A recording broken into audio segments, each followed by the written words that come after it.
أهلا بكم يا أصدقائي في سلسلة أفضل أدوار الشطرنج الحديث مع ثالث أفضل دور في 2008، وهو في بطولة العالم التي أقيمت في هذه السنة في ألمانيا بين بطل العالم فيسوانسن آناند ومتحديه الروسي فلاديمير كرامنيك.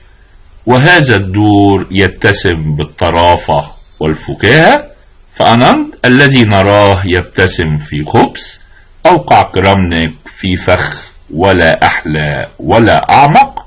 سنراه ونبتسم وربما نضحك من قلوبنا، ولكن حذاري فالفخ عميق عميق للغاية. هيا نرى.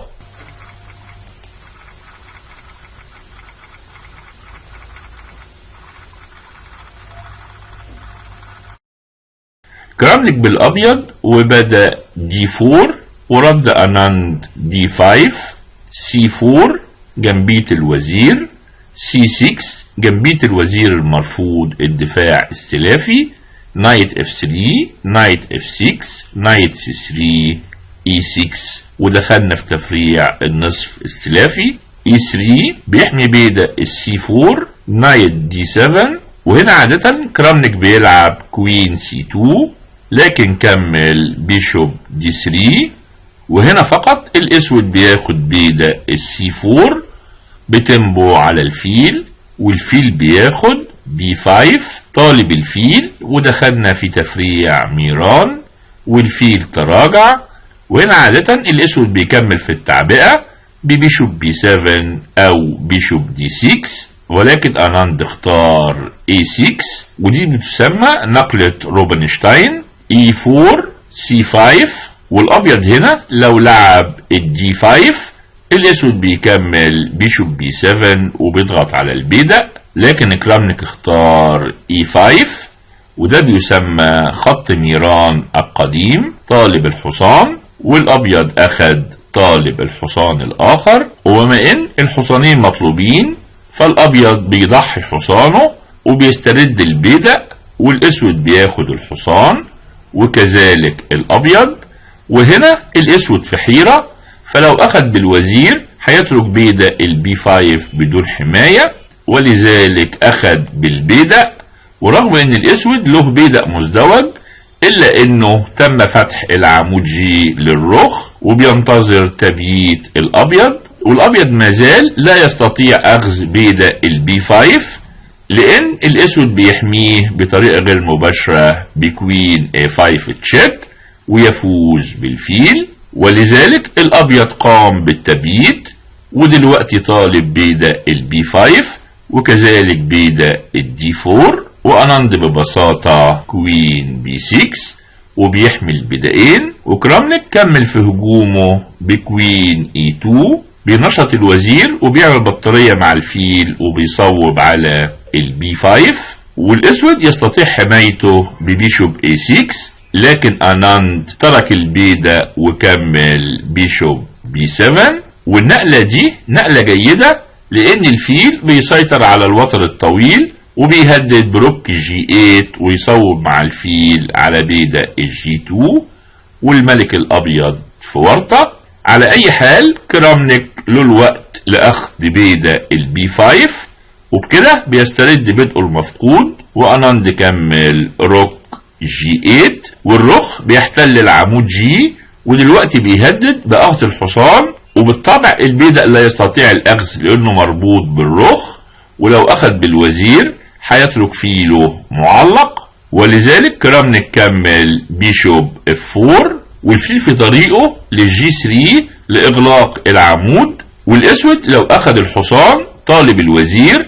الابيض اولا هياخد الحصان بتشيك ثم ياخذ بالوزير طالب الرخ. وآناند بيمنع الفيل من التراجع ببيشوب D7 طالب التكسير، ومع ذلك الفيل تراجع على اساس ان الاسود لو اخذ الفيل هتكون نقلة ضعيفة لانه هياخد بالبيدق وتم اغلاق العمود، وملك الابيض ربما افضل امانا من ملك الاسود. ولذلك آناند ما اخدش الفيل انما فاجئ كرامنيك بنقلة F5. طالب يلعب F4 والفيل لابد ان يتخلى عن العمود G. وهنا ربما افضل نقلة للابيض هي لعب الروك D1 والضغط مع الحصان على بيدق D4، لكن كرامنيك لعب روك C1 والنقلة دي هتجعل الدور مليء بالاثارة، لان بعد F4 الفيل ذهب للH4 والاسود لحقه ببيشوب E7 وبيدعو الابيض للتكسير، لان الاسود لديه مشكلة، فلو اخذ الحصان الوزير هياخد، ورغم انه بيترك حماية الفيل الا انه في المقابل بيهدد الرخ الغير محمي بتشيك، ولذلك الابيض لو اخذ الفيل بيعمل خدمة للاسود، لان الملك هياخد وبكده هيتم التواصل بين الرخين، والاسود يستطيع اخذ الحصان بسهولة، والوزير لازم ياخد ويترك الفيل، لان الفيل حاليا لو اخذ الحصان هتكون بدون كش، وبكده الاسود يكون وصل لكل رغباته، ولذلك تكسير الفيل في صالح الاسود. وبالطبع كرامنيك لم يأخذ الفيل، انما لعب اولا A4 وبيحمي الفيل، وكذلك النقلة دي لها غرض اخر هنعرفه بعد قليل. والاسود لا يستطيع اخذ الحصان لان الوزير هياخد طالب الرخ الغير محمي، وخطة الاسود هتفشل.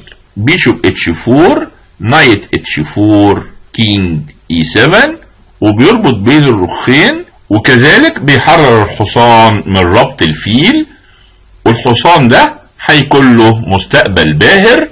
اذا النقلة كينج E7 نقلة قوية للغاية، بل ربما مفصلية في الدور. ودلوقتي اصبحت النقلة F3 طالب الوزير خطيرة للغاية، وبالطبع الابيض لو دافع بG3 هيتم فتح الوتر الطويل والفيل هيصبح وحش كاسر، ولذلك ظهرت اهمية النقلة A4. وكرامنيك كمل روك A3 وبيحمي الصف الثالث وبيمنع الF3 لانه هياخد بالحصان في امان، ولكن فقد التواصل مع الرخ، واناند استغل هذه الفرصة فورا بروك C8 طالب التكسير. وبعد الدور وجد ان افضل نقلة لكرامنيك هي رفض التكسير ولعب روك D1، ولكن كرامنيك قام بالتكسير، والاسود سعيدا اخذ بالرخ واصبح بيسيطر على العمود C، وبيهدد بالكش القوية روك C1 تشيك، ولابد من التغطية بالوزير والابيض بيفوز. وبما ان الابيض لا يستطيع لعب الروك C3 لاغلاق العمود لوجود البيدق، اذا الرخ لابد ان يتراجع اجباريا لA1 لحماية المربع، ومن هنا اصبح الاسود افضل كثيرا، ولكن الفوز ما زال بعيد المنال. وأناند وجد خطة جيدة وبدأ بكوين C5، والوزير بيهدد بالانتقال لجناح الملك، ولو استطاع ان يلعب F3 مع النايت E5 ثم الروك G8 هيكون له هجوم قوي للغاية، لكن كيف ينفذ فكرته هذه هي المعضلة. ولذلك كرامنيك دافع سريعا بكوين G4 طالب بيدق الF وبيمنع الرخ من الذهاب للG8. وهنا أناند له فكرة جيدة لتطوير تفوقه بالنقلة كوين C2 على أساس التركيز على بيدق الدي السالك اللي هيتقدم لمربع الترقية، ولكنه وجد فكرة أفضل وبدأ في نصب فخ عميق بالنقلة كوين E8، والأبيض سعيدا تراجع بالحصان طالب الوزير وبيصوب على بيدق الD4، وأناند رجع للF6 وبكده نقل وزيره لجناح الملك، والاسود مازال في خطته اللي شرحناها، ولكن النقلة دي خبيثة لانها بتنصب فخ، فالابيض ربما يقع فيه بنايت D4 بيفوز ببيدق على اساس ان بعد كوين دي 4 هيجي بالرخ للدي 1 طالب الوزير، والوزير لازم يغادر، وهنا هياخد الحصان بتشيك ويفوز ايضا بالفيل والابيض هيفوز. لكن لن نكمل في هذا الفخ لان كرامنيك هيقع فيه ولكن بعد قليل. وكرامنيك لعب روك اي 1 وبيمنع الحصان من الوصول للاي 5. روك سي 5 بيهدد باخذ الحصان، وبالطبع لو اخذ بالبيدق هيخسر الوزير فورا بروك جي 5 وبيربط الوزير على الملك ويفوز. بينما لو اخذ بالوزير هيكمل بنايت اي 5 والوزير لازم يغادر، وهنا هيلعب الاف 3 والدور هينتهي سريعا. لاحظ ان الوزير لو اعطى كش الملك يستطيع الهرب ويتبقى تهديد الاسود القوي، ولذلك الابيض قرر ان لا يعطي الفرصة للرخ ولعب بي 4 طالب الرخ. لكن النقلة دي نقلة سيئة لانها تركت حماية المربع سي 3، واناند كمل فورا روك سي 3 طالب اخذ حصان الاف 3 ولابد من الاخذ بالبيدق. وبعد النايت اي 5 طالب بيدق الاف 3 وطالب الوزير. الملك الابيض هيصبح من التاريخ، ولذلك كرامنيك مجبر على لعب النايت دي 4 وبكده بيضع رجله الاولى في الفخ. واناند سعيدا اخذ الحصان، وكذلك كرامنيك سعيدا لعب روك دي 1 طالب الوزير ومن وراه الحصان ولابد ان يفوز بقطعة. لكن اناند كان عنده الرد المنقذ بنايت اف 6 بيهرب بالحصان وطالب الوزير، وكرامنيك اصبح اكثر سعادة واخذ الوزير واناند كذلك. وهنا جاءت روك دي 7 والابيض استرد القطعة وسيفوز بالدور. وبالفعل بعد كينج اف 6 اخذ الفيل وبينتظر من اناند التسليم، فله بدائين سالكين مترابطين وفيل امام حصان، وبيادئه لا تعاني من اي اضعافات، بينما بيادئ الاسود مزدوجة ومعزولة. ولذلك جلس وهو ينظف نظارته ومنتظر من اناند التسليم.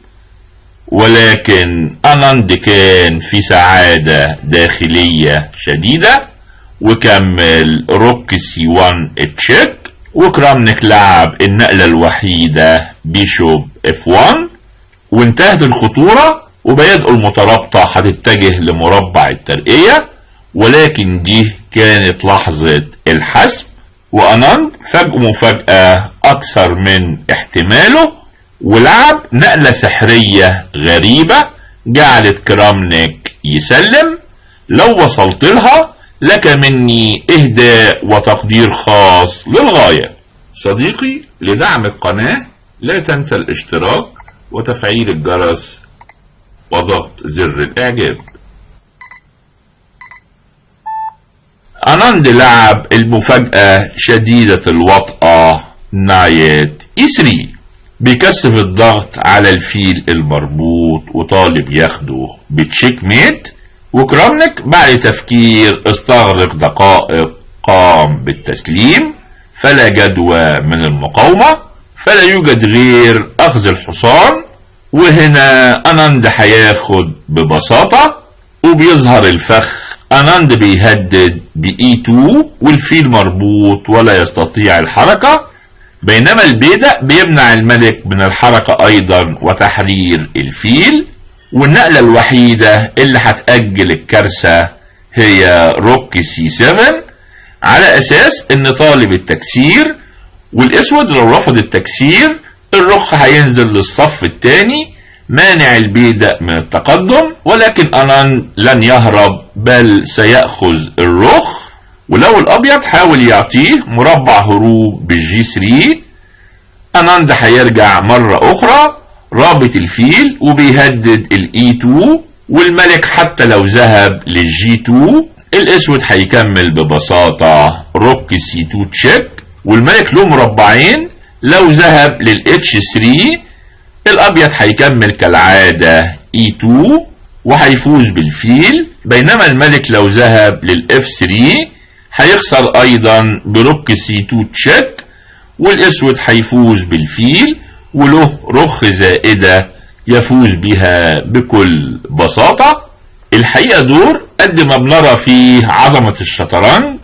انا شخصيا متعاطف مع كرامنيك، بينما انصار آناند لا شك انهم يضحكون، وربما كانت هزيمة كرامنيك في هذا الدور لها الاثر البالغ في توسيع الفارق بين آناند وكرامنيك، وانتهت بطولة العالم بفوزه بفخ ولا اروع ولا اعمق.